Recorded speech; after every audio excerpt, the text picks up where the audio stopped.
together on behalf of the Titanic Society, and we're hoping that everybody gets to chat together, and we've got guests, and we'll say more about that in a minute. But my job is to introduce a couple of people. So first of all, I want to introduce Susie Miller. She's the president of Belfast Titanic Society, and she wants to have a few words as well. Thank you, thank you. Those of you who were at the commemoration tonight, wasn't it great that it was all girls other than Ian Gilpin? Taking control of things, and that has to be the first time that has happened.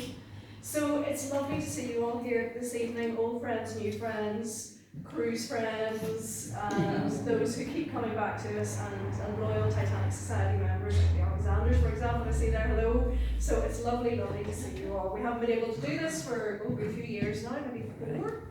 So it's just great that we can gather and have a lovely informal meeting.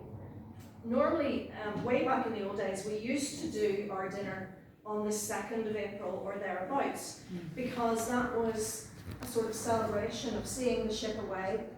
And as time went on, we had more and more international people coming in, and they wanted to be part of the memorial service today. So it made more sense to move it up towards the 15th. So what we're trying to be very careful to do here is, of course, we're here to have a nice evening and to enjoy each other's company, but in the back of our minds, obviously, is the fact that this is the 15th of April, and we're commemorating and thinking of those who were lost with love and respect. But at the same time, we're here to have a good evening. So those two things are running parallel to each other. So it's lovely to see you all. Have a great time, and I will hand over to Vice Chair Maureen McKinney. Thank you. Yes, I would just echo what Susie has actually said. But I'm also going to represent the Titanic Memorial Cruise people that are here today.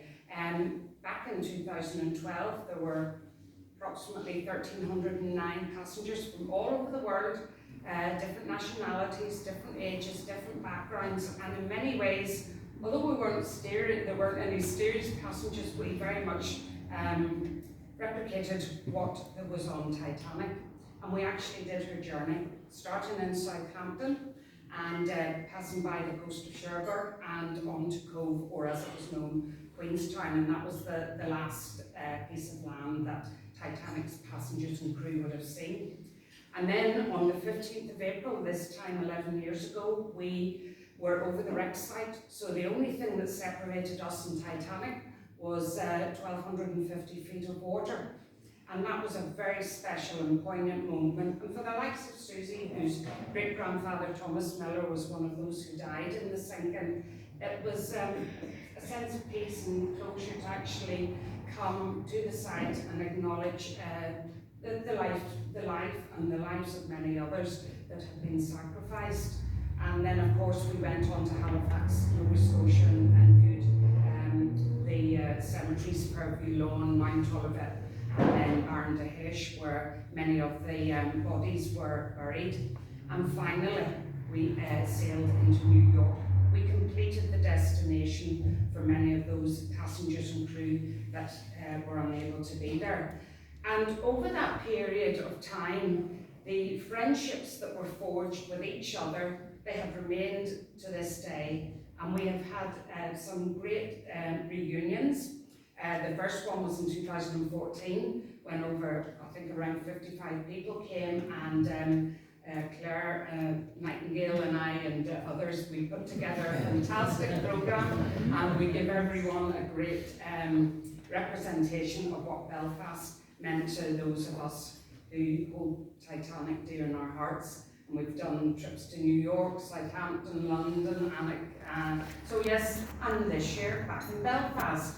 So it's wonderful that they've been able to be here. And prior to now, we actually were 4 or 5 days in Liverpool, staying at the 30 James Street Hotel, which is the former White Star Line headquarters. And we've had a great time there. And now we're in Belfast, and again, we are having a great time meeting up with each other and getting reacquainted.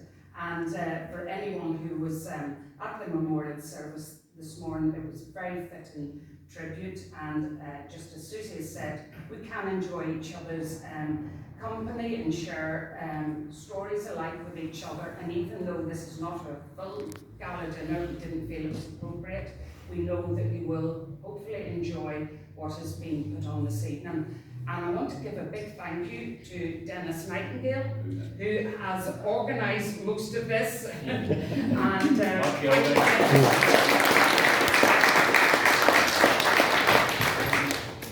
to the Titanic Hotel staff behind the scenes who have put together, and this is quite an intimate gathering for us. We often, our dinners are usually in excess of 100, so great job organising this today. Just a couple of things, this room here, for anyone who wants to get up and between courses and come and have a look. We have in this corner of the room part of the original tiling that was on the floor. They've actually put perspex cover over it, but you can come and see it.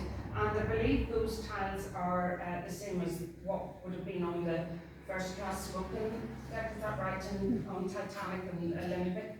And we have original safe here as well from when the building was in use. So it's nice that the hotel have kept a couple of the original items here. So I've said enough, and we will let the staff serve us with our meal, and I hope you all have a very enjoyable evening.